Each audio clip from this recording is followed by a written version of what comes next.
But the way Senator Roberts spoke about this matter, and indeed the 513 group, he'd have you think that they just go around extolling their virtues and talking about the work that they do.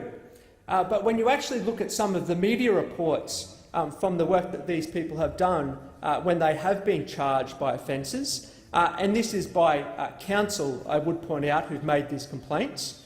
A council spokesperson, this is from the Quest newspaper, a local newspaper in Brisbane. Complaints from the public and Queen Street Mall businesses include allegations of extreme harassment, with members of the group hurling abuse and insult at passers-by. Doesn't quite sound as innocent as what Senator Roberts has been making out.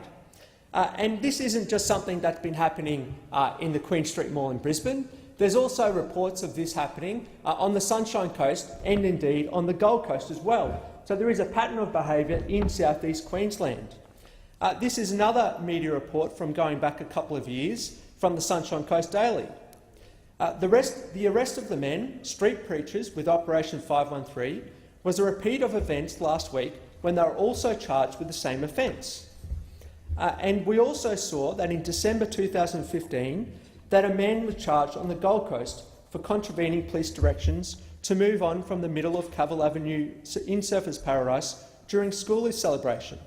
And this is a quote from the Gold Coast Bulletin article. George Yusuf, 33, was charged after police alleged the man was vilifying homosexual people, causing anxiety and disrupting the trade of businesses on December 4 last year. They also allege he told those who were intoxicated and celebrating the second week of schoolies they would go to hell for being drunk, Muslim, Buddhist and having sex outside of wedlock. So these are the innocent people that Senator Roberts is seeking to defend here, the so-called innocent people that Senator Roberts is seeking to defend here. So yes, we understand freedom of speech, but you also need to put yourself in the shoes of those police officers. As I mentioned in that story, we are talking about the second week of schoolies.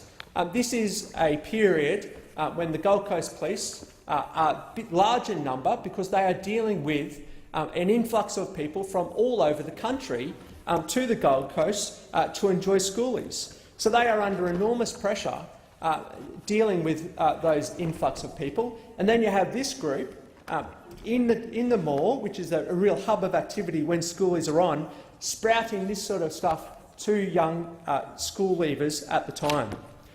So whilst Senator Roberts may be wishing to try and hamstring our police or blame the state government, this is something that they have had to deal with. They've obviously had numerous instances of this with this group that they have been dealing with, that the group have all so far been refusing to acknowledge the police effort in this regard and have been thumbing their nose at them, and that's why it's got to the level that it has. So it is inconsistent of Senator Roberts to claim the innocence of these people when you look at the facts of what we've seen in regards to these stories.